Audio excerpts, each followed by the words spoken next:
Om Swastiastu. Siapapun dapat membayangkan seorang asura kuat seperti Rawana dengan 10 kepalanya. Dia sanggup mengangkat gunung Kailas dan bahkan mampu merebut tahta Indra di Swargaloka. Namun tiba-tiba, dia hanya memiliki sebuah pulau kecil bernama Sri Lanka sebagai wilayah kerajaannya. Ini tentu mustahil. Nyatanya, wilayah kekuasaan Rawana kala itu mencakup hingga 90% permukaan bumi. Mulai dari Janastana yang berbatasan langsung dengan kerajaan Kosala milik Sri Rama, kemudian Pragyutisa yang kini menjadi Turki, dan bahkan hingga ke benua Amerika, tempat di mana Rawana mendapat sebagian besar pasokan emasnya. Jika benar, hal ini pasti memicu munculnya banyak pertanyaan. Apakah sebutan benua Amerika dalam Weda?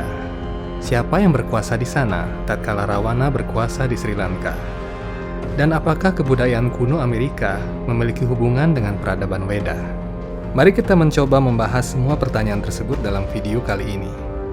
Sebelum berlanjut, ada baiknya jika Anda yang belum berlangganan dan menyukai konten-konten kami, memberikan sedikit semangat kepada kami dengan cara mengklik tombol subscribe di bagian bawah.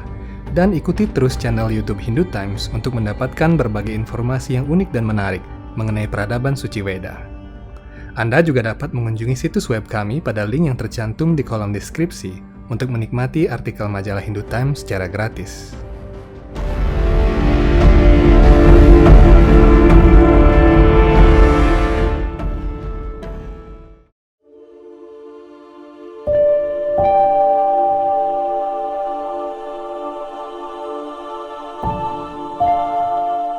Benua Amerika tidak disebutkan dalam Weda sebagai salah satu dari 7 daratan atau dwipa di bumi. Sebaliknya, kitab suci Weda seperti Mahabharata, Ramayana, serta kitab-kitab astronomi seperti Surya Siddhanta dan Siddhanta Shiromani menyebut benua Amerika sebagai Patalakanda atau dunia di balik dunia. Perlu disadari bahwa pada zaman Weda, negeri Bharatawarsha atau India menjadi pusat peradaban manusia dengan kota-kotanya yang indah dan ajaib. Keagungan peradaban Weda telah masuk dan meresap dalam setiap kebudayaan di seluruh belahan dunia hingga 1500 tahun sebelum Masehi. Saat keagungan tersebut perlahan-lahan runtuh karena pengaruh Kali Yuga. Dalam kitab suci Weda Surya Siddhanta dinyatakan bahwa apabila Bharatawarsha mengalami siang hari, maka Patalakanda mengalami malam hari. Demikian pula sebaliknya.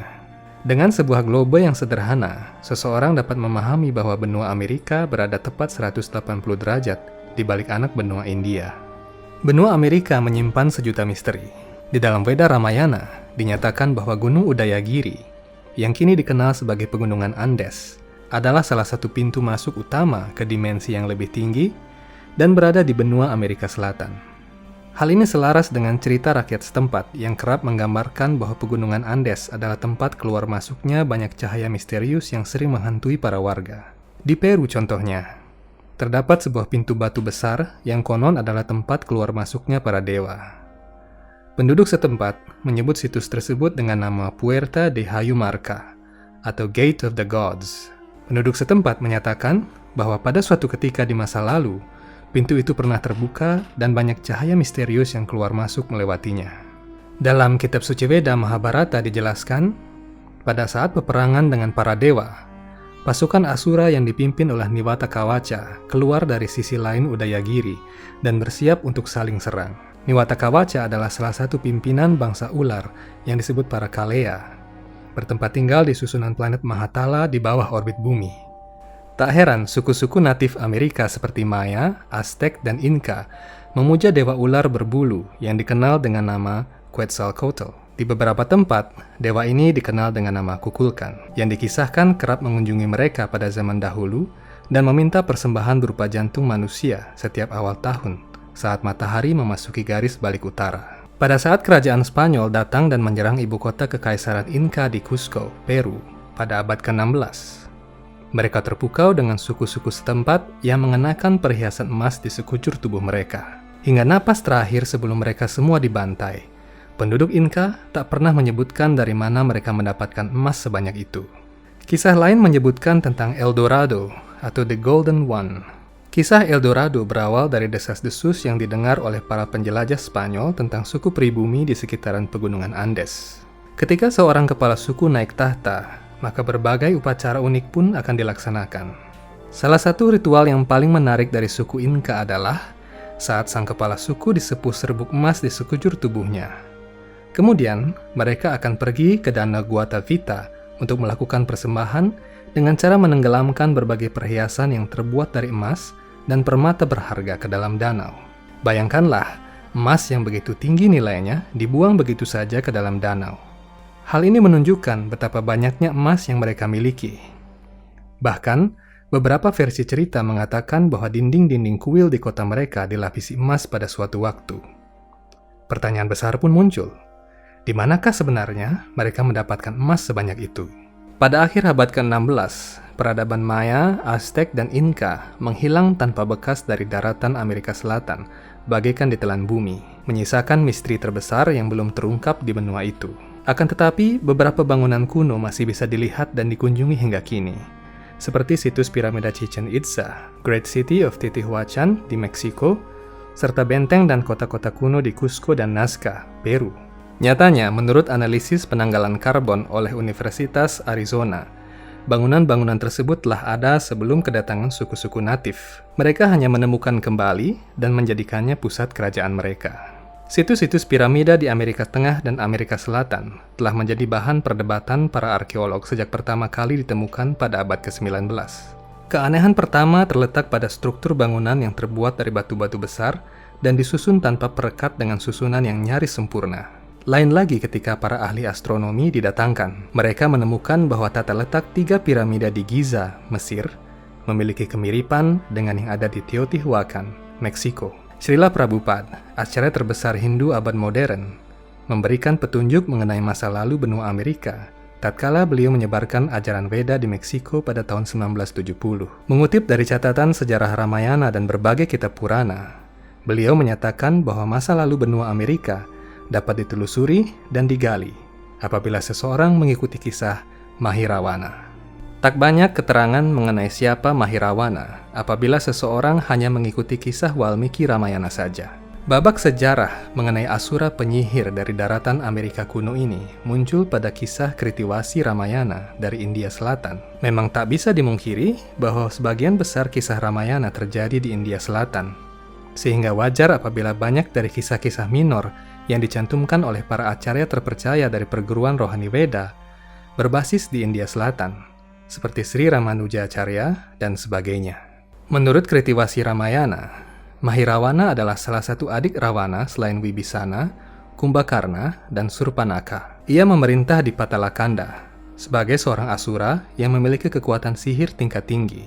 Mahirawana menyimpan daya hidupnya di 5 nyala lilin dan diletakkan di tempat yang berbeda. Dia hanya bisa ditaklukkan apabila seseorang meniup kelima lilin itu secara bersamaan. Bagi para penyihir yang hebat, menyimpan daya hidup dalam benda-benda tertentu adalah suatu tradisi untuk menjaga badan mereka agar tetap awet muda dan sulit dibunuh. Layaknya Lord Voldemort dalam Harry Potter, yang menyimpan jiwanya di benda-benda seperti cincin, ular, cawan, dan sebagainya. Dalam kisahnya, setelah melihat kekalahan putra sulungnya Meghanada atau Indrajit, Rawana mulai cemas dan meminta bantuan Mahirawana untuk menculik Sri Rama dan Laksmana, lalu membunuh mereka dan mengorbankannya kepada Dewi Mahakali. Singkat cerita, Sri Rama dan Laksmana berhasil diculik. Melalui sebuah terowongan yang ada di Sri Lanka, Mahirawana membawa mereka ke Patalakanda. Sampai saat ini, kita masih bisa melihat betapa banyaknya gua dan terowongan misterius yang ditemukan di benua Amerika dan Sri Lanka. Akan tetapi, Ramayana menyatakan bahwa itu adalah terowongan yang biasa dipakai Rawana untuk mengimpor emas dari Patalakanda. Tidak heran jika saat ini Amerika Selatan memiliki cadangan emas yang berlimpah.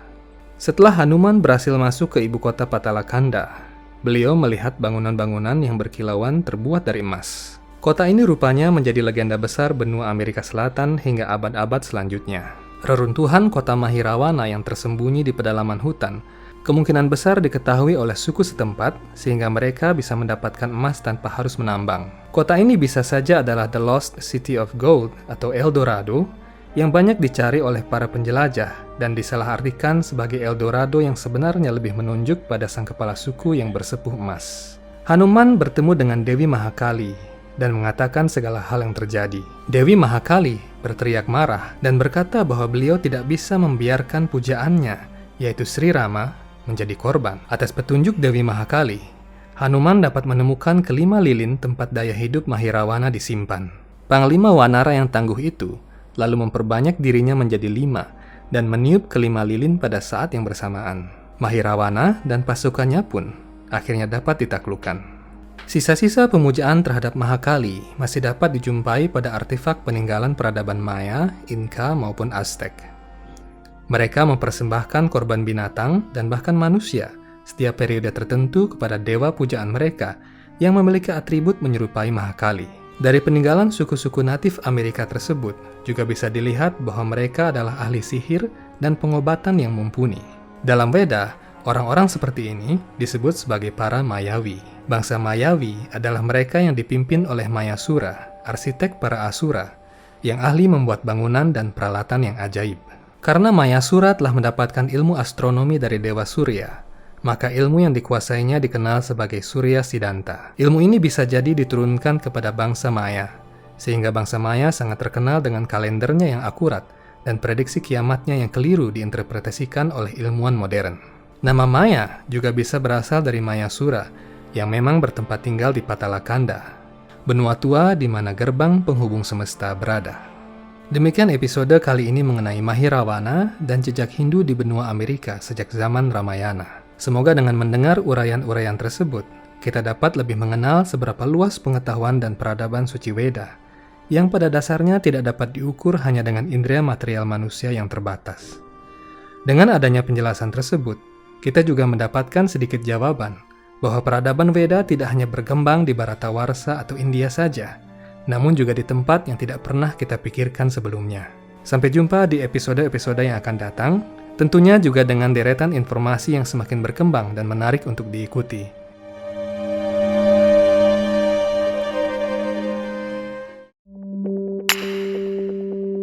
Ikuti terus Hindu Times dan nantikan episode-episode menarik lainnya, tentunya dengan butiran mutiara-mutiara pengetahuan suci Weda yang semakin berkembang dan menarik untuk diikuti.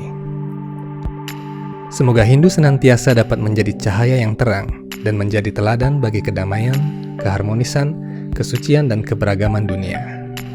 Om Santi Santi Santi Om.